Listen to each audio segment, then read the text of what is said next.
Welcome to Whitetail Rendezvous, hosted by Bruce Hutchin. I'm so happy you've joined us today, and you're going to find out a lot about whitetail hunting on the show. This is Whitetail Rendezvous, episode number 370. Welcome, Joe Pacconi, to Whitetail Rendezvous. Joe runs Pacconi's Trophy Whitetails of Southern Ohio. What does that mean? Well, one, it means he's got good bucks. Two, he's got some really good land. And three, everybody that goes to his camp has a great time, whether or not they shoot the buck of their dreams or not. What does it all come down to? Joe understands what it takes to hold big bucks on his land. He's going to tell us about that. Also, how to be a good neighbor. Know who's around you and what type of quality deer management they are or are not doing. And the third thing is that when Joe puts you on the stand, you have a chance to get a shooter. It could be a Pope and Young upwards to a Boone and Crockett.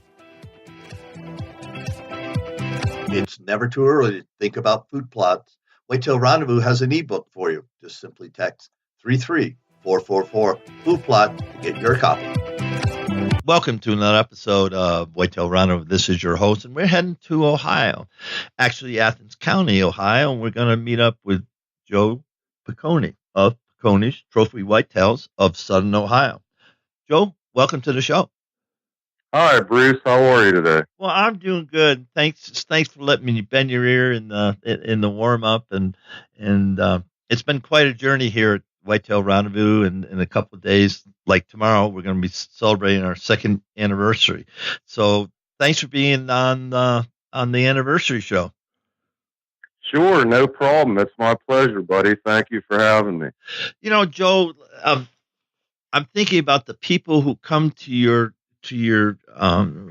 camp and your land to hunt and down in Ohio, and I'm thinking about the people that really haven't done that a lot. Maybe this is the first guided hunt, so to speak.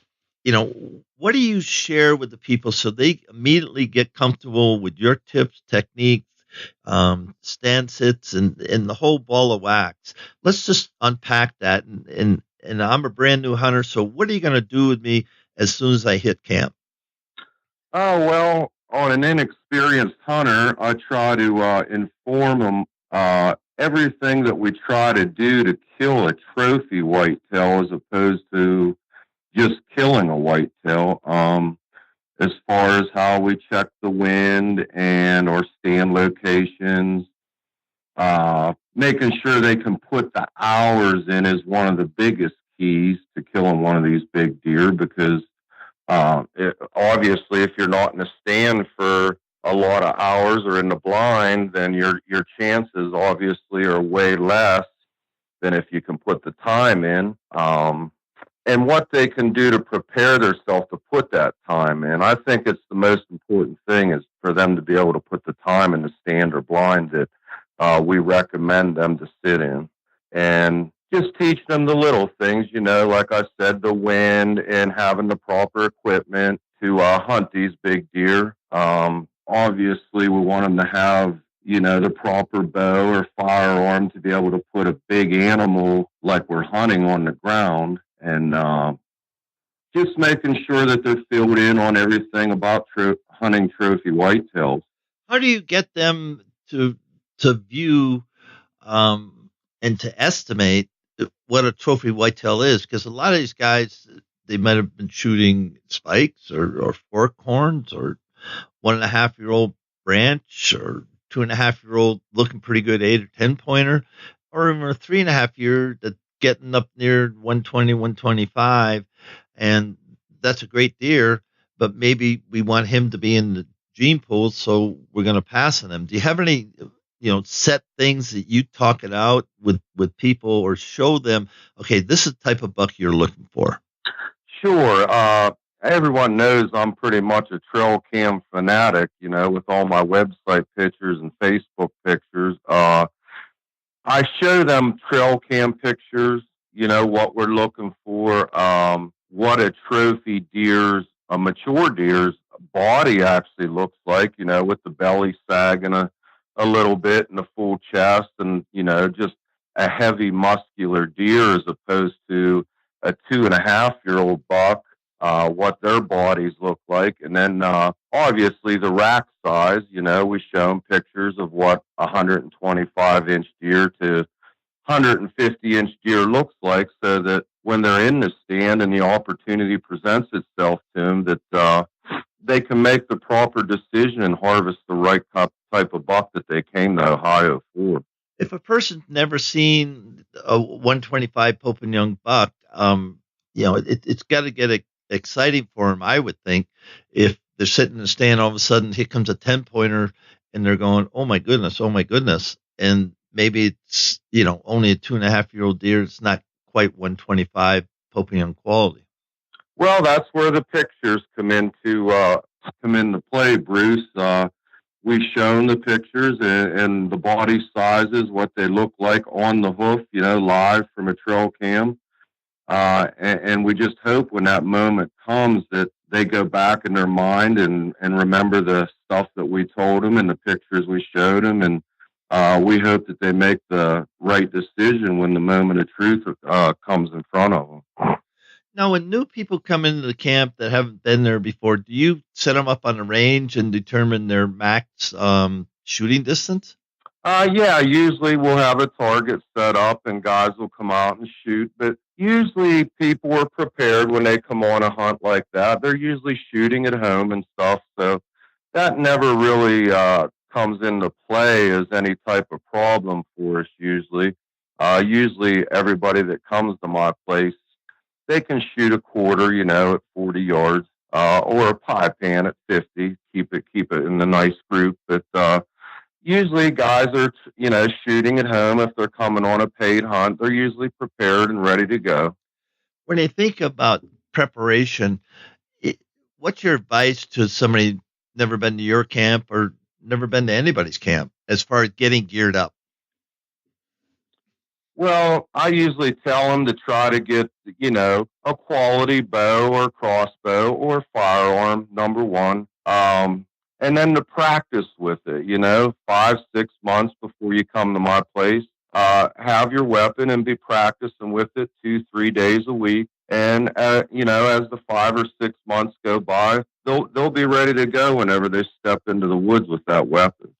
Now, do you have archery, muzzleloader, and either shotgun or rifle hunt? Right. We do the whole season, whatever the hunters prefer to use. We have archery, crossbows legal in Ohio. Late muzzleloader season, a very popular season. Everybody likes to come for that in January. And we have a regular firearms where you can use your muzzleloader or any no neck cartridge. And that's always the Monday following Thanksgiving for 7 days. And the bow season is nice and long. It usually runs till February, from September 23rd, 24th-ish till first week of February. So it gives people a lot of time and a lot of open opportunity on dates to fit a hunt in Ohio. You mentioned open neck or no neck. What does that reference to? No neck brass cartridges like 357, 41 Magnums, guns like that without a neck on the cartridge. Okay, so my 30-06 wouldn't be legal in Ohio, is that correct? Right, exactly. Yes, yep, that's right, Bruce. All right, and great. Let's talk about when you look at your land in the springtime and say, I'm going to have some food plots here. I'm going to feed here, and I'm going to move some stands. What determines those decisions? We look at the trails, where the trails are heavy.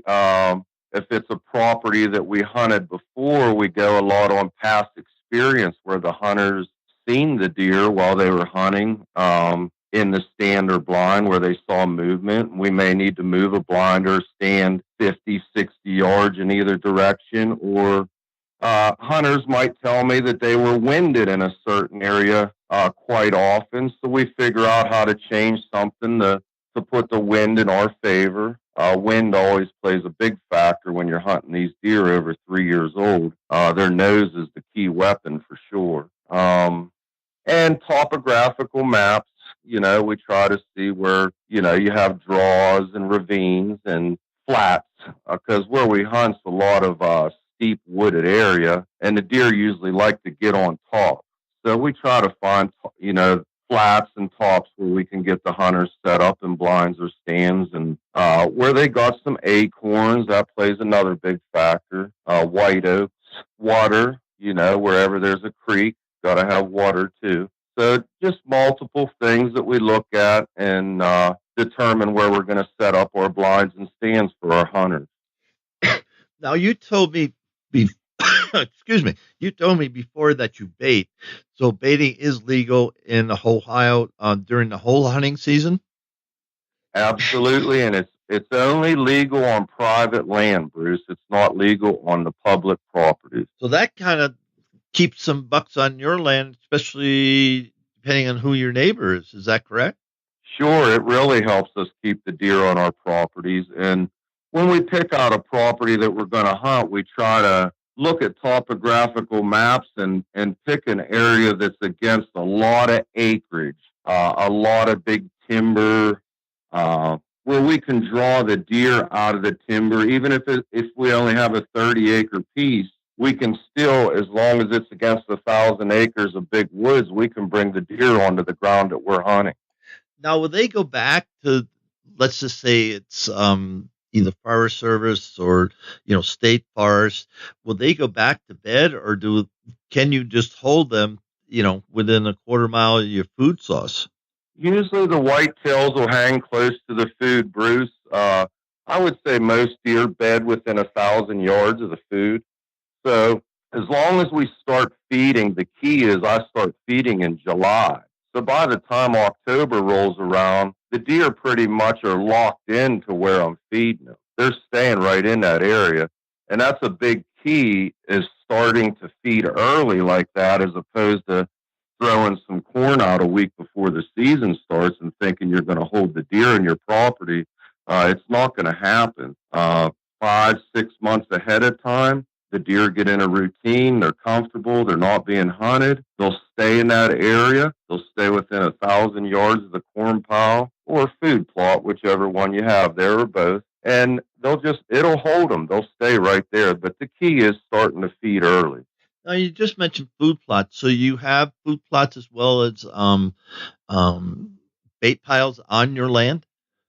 Yeah, it just depends on which property it is. Obviously, whatever the terrain is determines whether you can put a food plot in. We do hunt a lot of big hardwood where we're at there in southern Ohio. It's not a lot of open land. It's a lot of big hardwood, and baiting works really well there because we don't have competition with 300-acre cornfield like western Ohio or a lot of states out west where they have a lot of agriculture. So it really plays into our hand that we don't have a lot of agriculture and open land, and it's mostly hardwoods that we hunt. Now, I'm used to hunting up in Wisconsin, Iowa, uh, out in Kansas, and so it's completely different than big timber. Yes, in northern Wisconsin we have some big timber. I've only hunted up there a couple of times. Usually I'm hunting agricultural ground. So what's the difference between the lush alfalfa field or cornfield or bean field as opposed to big timber bucks? Well, once again, the big timber, the biggest key is it's going to give your deer the age. We already have the genetics in southern Ohio for these big deer, so we need to get the age, and then we're going to provide the feed to them. So there's the three ingredients we need to harvest these trophy whitetails. The hardwoods really plays in our favor. Again, like I said, the deer, he can live 5, 6, 7 years, much harder to corner, to harvest than as opposed to, well, we're hunting this alfalfa field and he's going to come out in the corner over here 3 out of 5 nights. The deer less patternable, but we can get them coming into the corn piles pretty good because we start feeding 6, 7 months ahead of time. And the corn pile works just as good as any alfalfa field. And I would say even better because where else is the buck going to go? If I have 300 pound of corn down there every week in a pile, and there's nothing within 2 miles, no alfalfa fields, no cornfields, obviously he's going to come to my pile, you know. So it works pretty good for us. We're having a lot of success with it. Thanks for sharing that. And what about your neighbors? Is it all state land surrounding your leases, or do you have some neighbors that also hunt? No, pretty much my property's all against other private property, and it works really well, Bruce, because my neighbors are looking for the deer that are between 125 and 200 inches. So they're letting your 115, 2.5-year-old 8 point go, and we're letting them bucks go. So it's all working out well, you know, quality deer management by your neighbors and yourself really produces these big deer. And they're feeding them too. They're giving them the minerals in the spring, and they're putting corn out too. So the deer are good and healthy, and everybody's waiting for a quality buck. And that's getting a lot of bucks over 3 years old in the area. And everybody, you know, neighbors and all of us are getting nice bucks, and everybody's happy because we're all doing the same thing. We're letting the young bucks go, and we're killing mature whitetails. That's got to be rewarding for you to, let them go and let them grow and have your clients do that. I've been in some places and, I took a really nice 135 and everybody else was shooting over 150s. I took the deer with a muzzleloader because it was my first muzzleloader, and his brow tines were like eight inches. They were as long as his G2s and G3s. Oh my. Yeah, that's a good one. Yeah, and I couldn't let him walk. He was such pretty. I put him on my wall. He's not the biggest buck I ever shot, but he was darn sure the prettiest one. And it's the memories, that I carry back from the hunt. Yeah, I'd love to put a big buck on the ground. Don't ever get me wrong, but sometimes it's just right, and you pull the trigger, you pay the money, you pull the trigger, and it works out. And he would have been one heck of a buck in about 3 more years. Sure, that comes down to the moment of the opportunity to harvest the whitetail. I've killed 165-inch bucks, but I've killed 140s where that moment when he came was actually a better hunt than when I killed the 165. So I know exactly what you're saying. A buck could be coming in the rut on a cool morning with steam coming out, seeing his breath coming out of his mouth and nose and chasing a doe. And hey, a 140 looks pretty good if he's putting a show on in front of you. And that creates memories that'll last a lifetime if you put them on the ground. Yeah, well said. And I love those stories because to me, that's the hunt. What about another story where, like you just said, the buck was coming in, it's frosty morning. You got any of those other ones to share? Yeah, a lot of stories of guys that come hunt with me, that had, say, maybe in life had a hard year, where last year I had a fella come down and his best friend passed away that year. So he had kind of a rough year going, and we were hunting a buck called Stickers. It had back scratchers coming off his main beam on the left side. And I put him in there where we were seeing Stickers 3 or 4 days a week. And sure enough, Stickers come all the way across this field that we had him sitting on in the blind. He watched him for 100 yards coming all the way right at him. And he turned sideways. He left the arrow fly, and he hit him, and the buck ran about 40 or 50 yards, and he actually rolled when he hit the ground, and dust went flying everywhere, he said. And then when the dust all cleared out of the air, there was this huge buck laying there. And it was a great thing for me and him as an outfitter and him as the hunter to get a nice buck, but just to make his year, something great happen for him that year. And those are the kind of things, in a hunt, like we said, about the frosty morning and seeing the buck come in the rut. And that's what hunting is. What memory did it create for you when you harvested the animal that's going to last you a lifetime, you know? For me, that's what it is. Yeah, and well said, because we've all been there. Um, and it's the moment, and it captures it. I can think of sitting in Buffalo County early in the morning, the sun's coming up, and the owls are hooting, and it's just like, oh Hmm. my goodness, because you're right in the moment, you're right in the outdoors, and for millions of us, that's where we want to be. And so, I look at people like you, Joe, as you help us create those memories, and they're priceless. And yeah, the harvest is important, and grips and grins are wonderful. But when you're driving home, flying home, all of a sudden you're thinking back to that magic moment, or seeing the steam coming out of the nostrils of a running buck. I mean, Exactly. they say where. That's what gives me the most satisfaction as being an outfitter, is to make a dream come true for a client. I mean, that's my number one thing that makes me happy. If a guy's coming to hunt with me, I've killed big bucks. I want to make him have that moment that's going to last him a lifetime. I guess you could, like winning a World Series or a Super Bowl, a guy has a couple Super Bowl rings. Hey, let's let this guy win one. You know what I mean?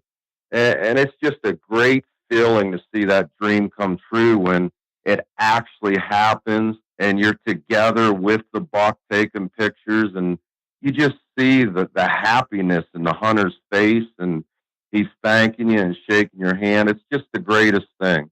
Yeah, yeah, it is fun. Let's switch it up a little bit, and now we got a season hunter. Yeah, like you said, he's got a couple of really nice 150 or plus on the walls, mature bucks, and he says, Joe, I want to hunt, a mature buck, and if I go home empty, hey, I'm good with that. What do you do with that type of client? I get along really well with that type of client because our minds are the same, our mindset. I've been on big bucks. He already knows everything about the wind and stuff like that too. So everything that we do to prepare to kill a mature whitetail is easier with a client that's experienced like that. Because when we go into an area and I tell him the buck's coming here, this and that, he, in his brain, he'll look at that same area and say, "Yeah, Joe, I see what you're saying. I see exactly what's going on here. I agree with you. Let's put a stand up right here, or let's move 60 yards down there and see if we can't catch them catching some of them white oaks, or going down to the creek to get a drink." It's just great to hunt with someone with experience like that, because I think the same as him.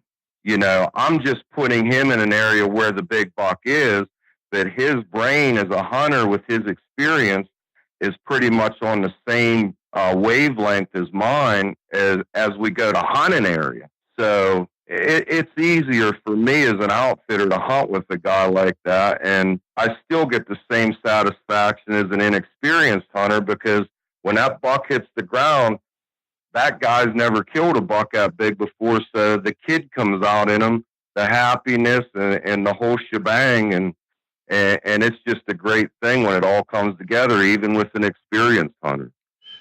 As one person said, it's a beautiful thing when it all comes together. That's exactly right, buddy. And it's hard, folks. I mean, all you listening have been there either on your own ground or had the opportunity to hunt other states, multiple states, and hunted with outfitters to get you there. To put you on the right place at the right time. And you know, let's talk about the wind. So, what time in the morning do you guys get up and decide who's going where and what stands you're going to use? Well, if it gets light around 7 o'clock, all my properties are within 20 minutes of Athens. We pretty much know the night before. Say I have 5 or 6 hunters hunting with me that week. I'm checking the wind and stuff on my phone all the time on AccuWeather, and I'm texting the guys if I'm not, if they're in a motel room or if they're staying with me in a cabin. Obviously, we're just talking about it, but I always keep them informed of what's going on. And if I feel like the wind shifts, I'll move them to a completely different property because every one of my properties got shooter bucks on them. I got 13 different properties.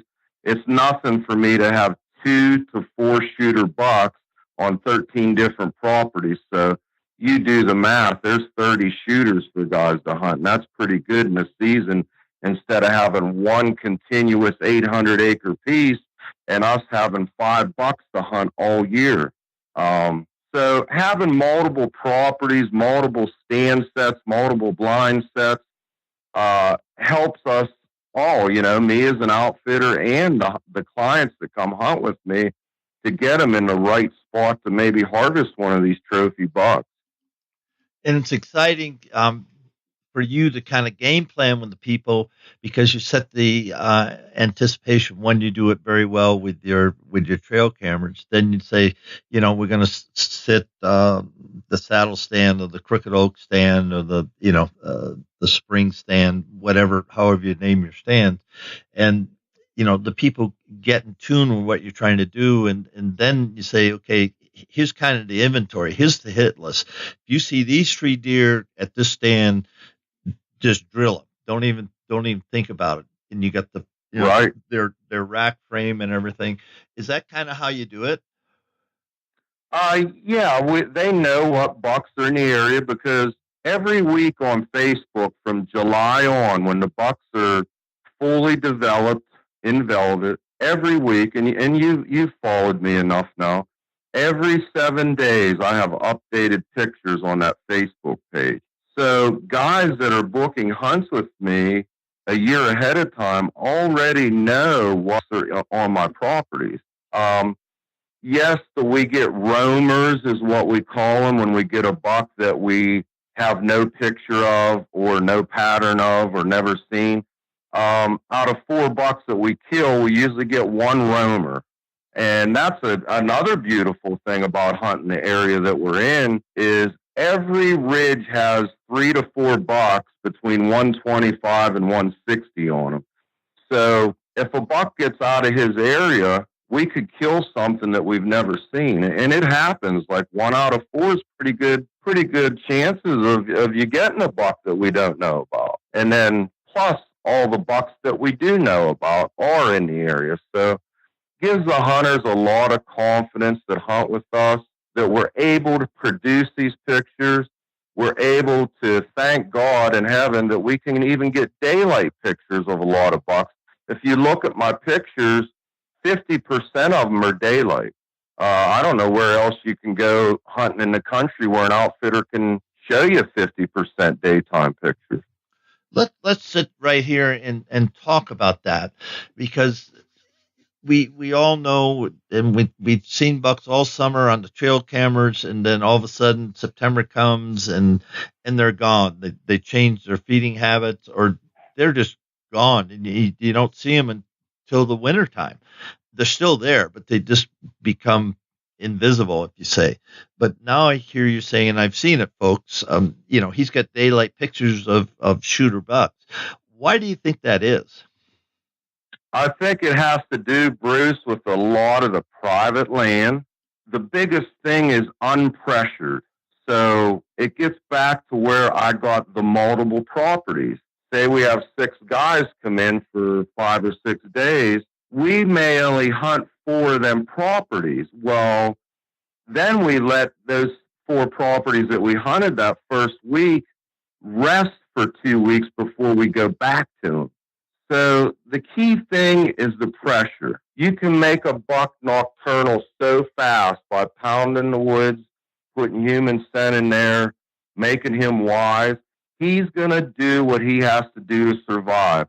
What's he going to do? Turn into a vampire because you cannot hunt at night. So the biggest thing, as far as you asking me what creates that, I think it's pressure. And the key to not having it happen is rotating your properties, not putting a lot of pressure on the deer, and having neighbors that do the same thing, which gets back to quality deer management. Like I said before, doing your investigation, talking to your neighbors, letting your neighbors know what your plan is over the next 5-10 years, of harvesting whitetails on the ground that you have against theirs, and then having them share what their plan is, and then everybody works together and everybody has a good time, and big bucks are hitting the ground.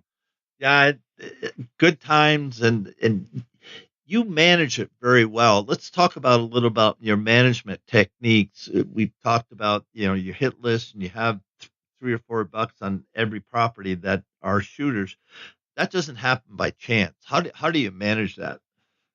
The biggest thing goes back to getting ground in an area against big timber, thousands of acres. I could have a 20-acre piece. If it's connected to 2,000 acres of hardwood and you're in an unpressured area where it's all private land, you can turn that 20 acres into a piece that's like 1,000 acres because you're bringing the bucks to you. And it goes back to where we feed 7 months ahead of time and getting them deer in a routine to stay on the grounds that we're hunting. And then it goes into management as we hunt, not to put too much pressure on them to turn them nocturnal. And obviously, when the rut comes in, all bets are off. They just run crazy. So you don't have to worry so much about it in November. But October and December and January, you really got to watch. They get touchy, and you just got to watch how much pressure you put on a property. And how much is enough? I can tell by the pictures. If I got a buck, say the name Neptune, that's one of my favorite bucks down there. Daytime, October 5th through 10th, 2 days that week. All of a sudden, the 11th through the 14th, night, got to back off. Don't hunt it for 2 or 3 weeks. So it's up to me as an outfitter to keep checking these cameras, seeing what mood my bucks are in, basically knowing what they're doing at all times to know not to put the pressure on them or, put less pressure on that area for 2 or 3 weeks. Then when I start getting a couple daytime pictures again, when he feels comfortable, go right back in and try to harvest them with some hunters. So you are more or less tethered to your game cameras. They're your eyes in the woods. Now, because of that, how do you check them without busting that bucks out of there? Well, that goes back to the 7 months, Bruce. Whenever I go in there to feed them, they're used to me on the machine. So when I go in, I let my ATV running when I'm dumping corn. And, I dump the corn and I use rubber gloves and I check my cameras and everything. But it gets back to them being used to me coming in for 7 months in a row and multiple years now, because this is my 4th season, my 5th coming up, of hunting the same properties. They're not afraid of Joe coming in on the ATV. They're used to that. And actually, they know I'm bringing feed in. So, not so much me coming in as opposed to you putting a guy in a stand and him walking in and then them getting wind of them, smelling the human scent. It can turn them nocturnal fast once they start catching on to a guy hunting them. So basically, you're Farmer Joe, and this is the routine, and they hear, the ATV or whatever you're using, the gator, whatever you're using to get in there, and they hear that, and they know when they hear that, then there's going to be a fresh pile of corn. Do you bait with corn, or do you feed them corn? Yes, shelled corn is what we use. Yep, it works great. And so they're used to it, just like the farmer where I hunt.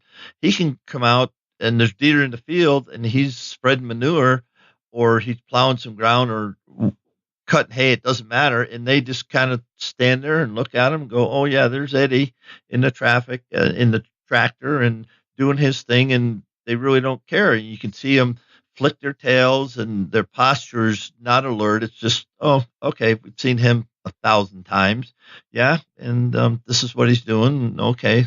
And they don't care. But let Eddie, just walk out in the same field, same guy, no tractor. All of a sudden, boom, they're gone. Absolutely gone. Right. Or, the will to survive is always going to kick in any animal, Bruce.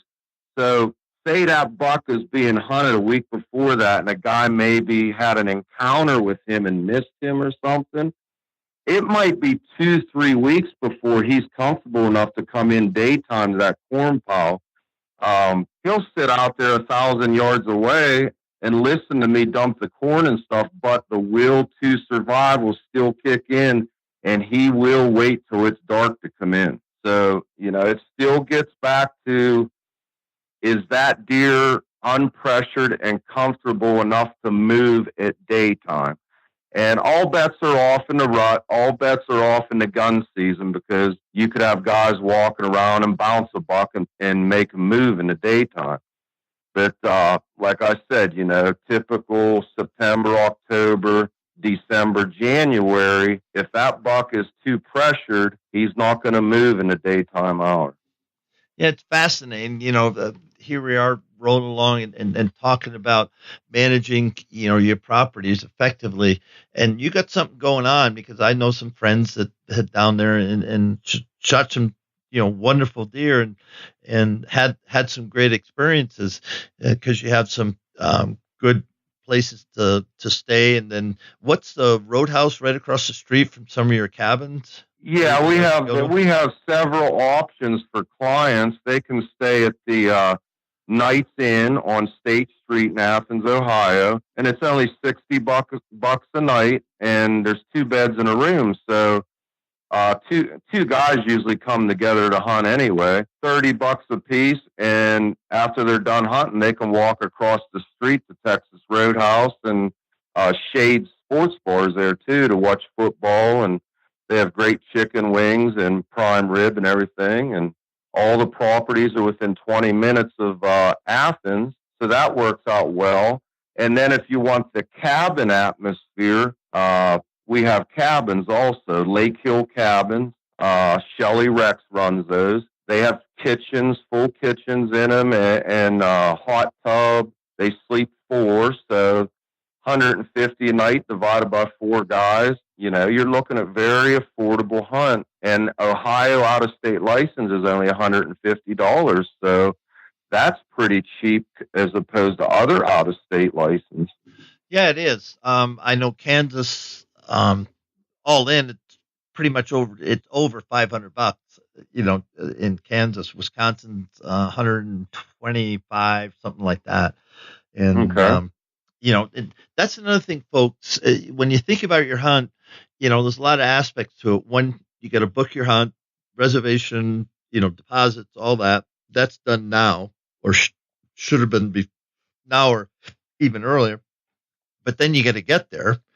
Then you got to stay there. And some outfitters do it like Joe does, and he has options for you.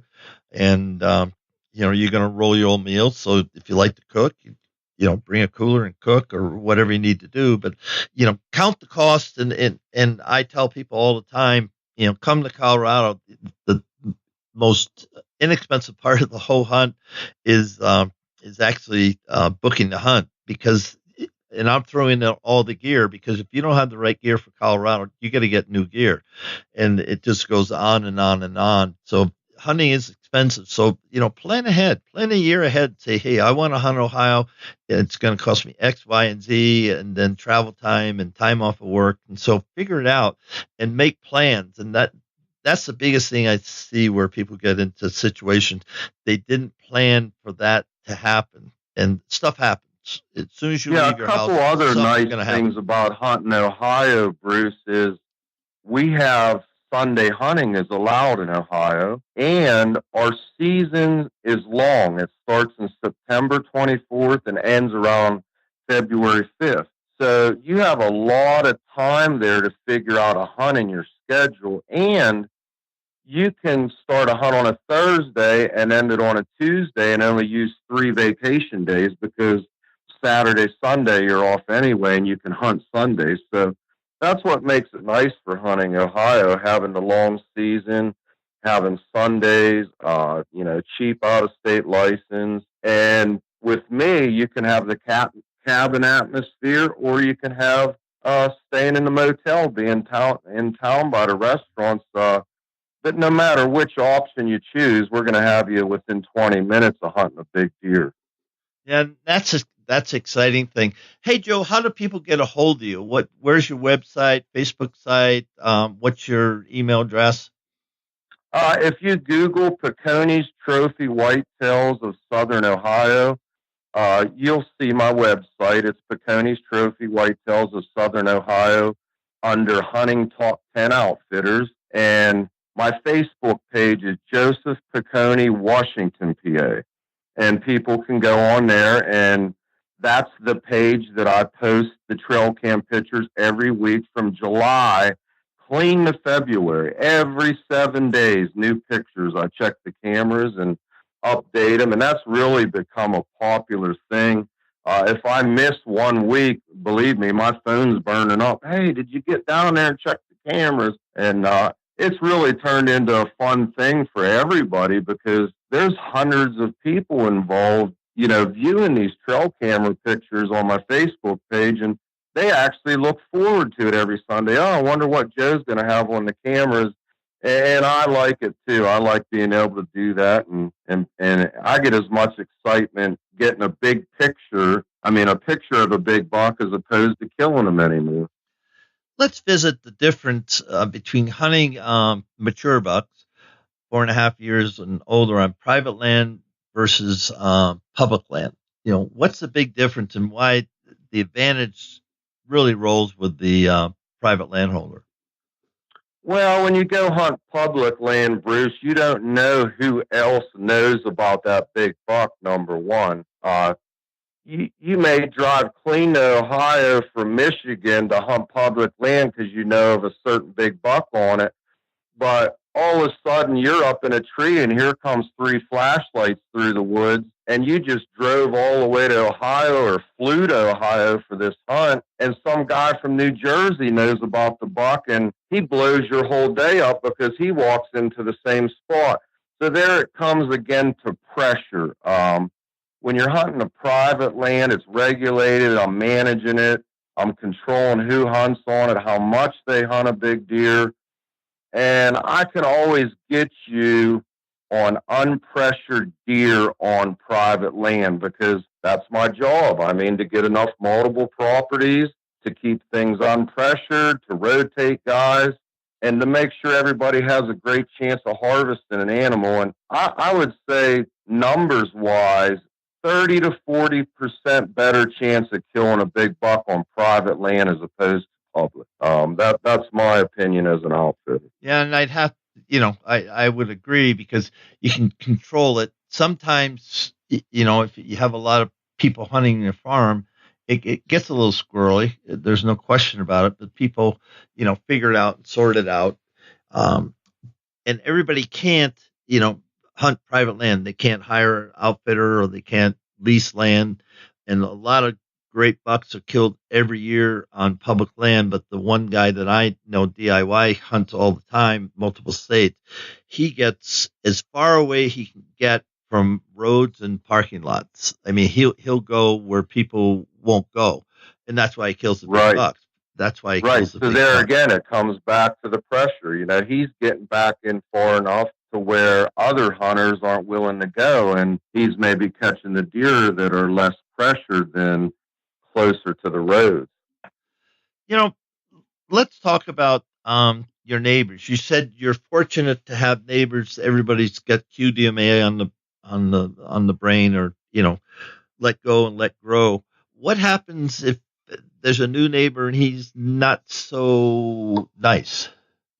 To tell you the truth, Bruce, I never really ran into that yet. I could see where that could be a problem for sure, but I don't think we'll really run into it as a norm in that area because the only reason someone's going to hunt Athens and Meigs County is because they want to kill a big buck.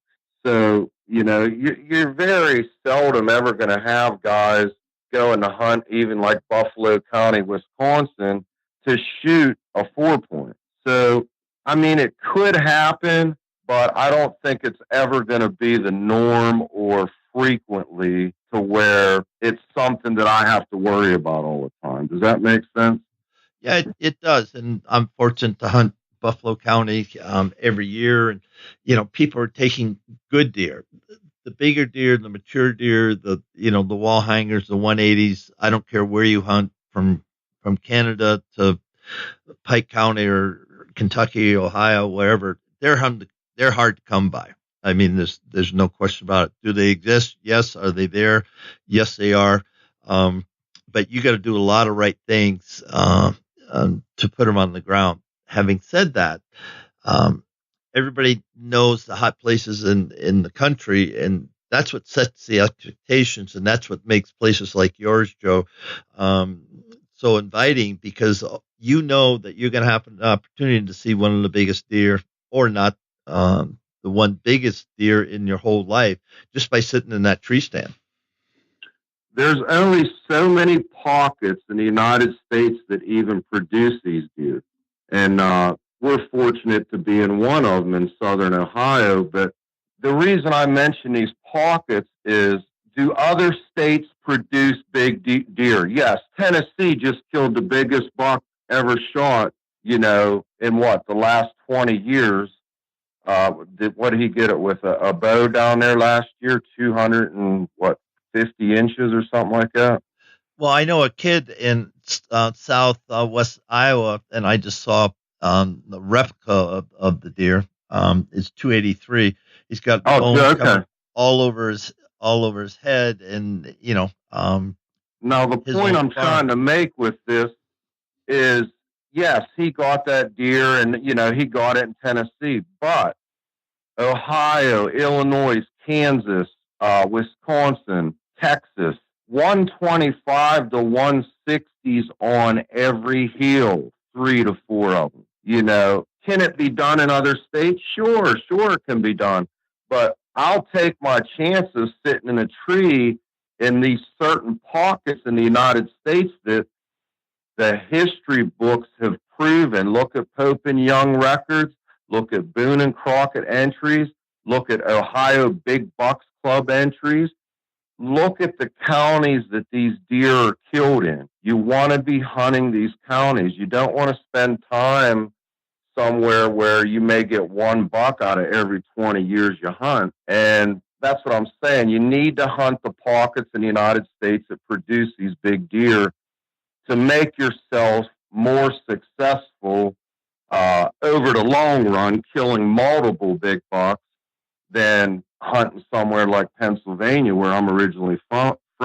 I killed one record book deer in Pennsylvania, 141 Pope and Young, and I hung off the side of a tree for 30 years to kill that deer. So can it be done? Yeah, but you're better off to be in these counties and pockets in the United States where you have a better chance of killing these deer. In Athens and Meigs counties, every hill's got bucks on it between 125 and 160. So I'd take my chances in those areas.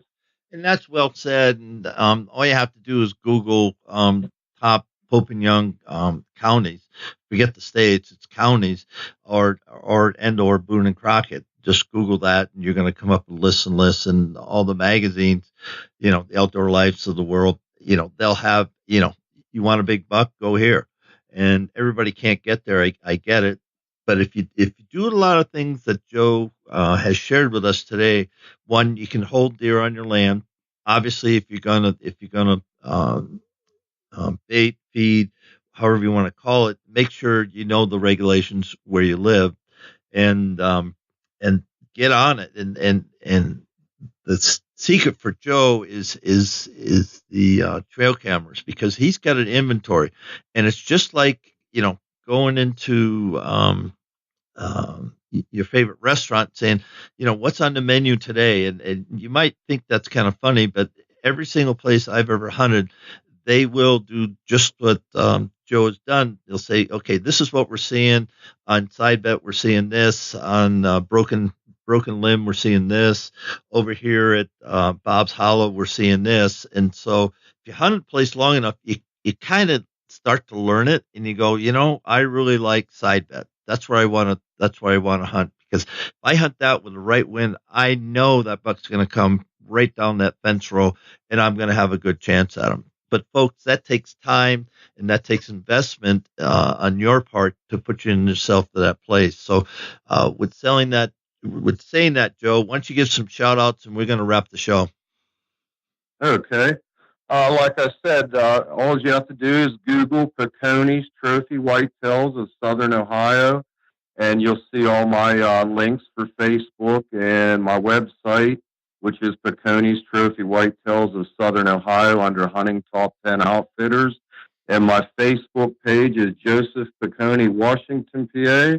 And I also have a Facebook page, Pacconi's Trophy Whitetails of Southern Ohio. And feel free to check them out and follow our trail cam pictures from July on, and give me a call. My phone number's on those sites if you'd like to book a hunt, or text me and I'll give you all the information you need to get you down here in Southern Ohio. Mr. Pacconi, Pacconi's Trophy Whitetails of Southern Ohio. It's always a joy to talk with you, and I love your passion, because I know some of your guests, and everybody that I talk to, they just love hanging out with you, and you make your guest friends. Yeah, I know it's a business opportunity for you, but the people that come down there, they enjoy every aspect of your operation. So well done. And on behalf of thousands of listeners across North America, Whitetail Rendezvous says thank you for being a guest on the show. Thank you, Bruce. It's always a pleasure, and I just appreciate you giving me the time to come on and talk to you. Thank you, sir. Special guest is coming on the next episode of Whitetail Rendezvous. What's so special about Tony Bynum? Well, he's one of the world's best photographers in the world. He's done work for name a magazine or a TV channel, National Geographic, and others. Tony lives in East Glacier, but he travels around the world capturing memories for you and I. So when you see it, we think we're right there standing beside Tony. It's a pleasure to have him on the show. Thanks for joining us. Be sure to tune in tomorrow for another episode of Whitetail Rendezvous, where you can listen and learn from the experts so you can be more successful on your next hunt. Until next time, listen, learn, and succeed.